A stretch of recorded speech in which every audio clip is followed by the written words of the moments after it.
আসসালামু আলাইকুম। আজ আমি আপনাদেরকে দেখাবো কিভাবে সোনালী ব্যাংকের এমআইসিআর চেকটি লিখবেন। প্রথমে এখানে লেখা আছে দেখুন ডেট।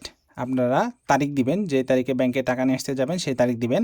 অবশ্যই মনে রাখবেন একটি চেকের এখানে তারিখটা 6 মাস মেয়াদ থাকে। 6 মাসের মধ্যে এই চেকটা আপনারা পেমেন্ট পাবেন। 6 মাসের মধ্যে ব্যাংকে টাকা নিতে গেলে তারিখ আর কাটাকাটি করার দরকার নেই।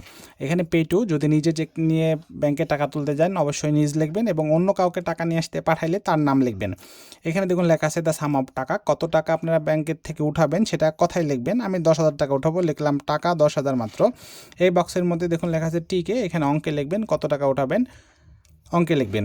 তারপর দেখুন এখানে ছোট করে লেখা আছে please sign above this line. আপনারা যেই স্বাক্ষর দিয়ে ব্যাংকে অ্যাকাউন্ট ওপেন করছেন সেই স্বাক্ষরটা এখানে দিবেন। তারপর একটা গুরুত্বপূর্ণ বিষয় হচ্ছিল, আপনারা পিছন সাইটে অবশ্যই 2বার নাম লিখবেন এবং আপনার মোবাইল নাম্বার দিবেন। আপনি যদি নিজে যান তাহলে আপনি স্বাক্ষর দিলে সমস্যা নাই, এবং অন্য কাউকে যদি আপনি টাকা নেসতে পাঠান তিনি নিজে, আপনি লিখলে কিন্তু হবে না। যিনি ব্যাংকে টাকা নেসতে যাবেন তিনি নিজে 2বার নাম লিখবেন এবং তার মোবাইল নাম্বার দিবেন।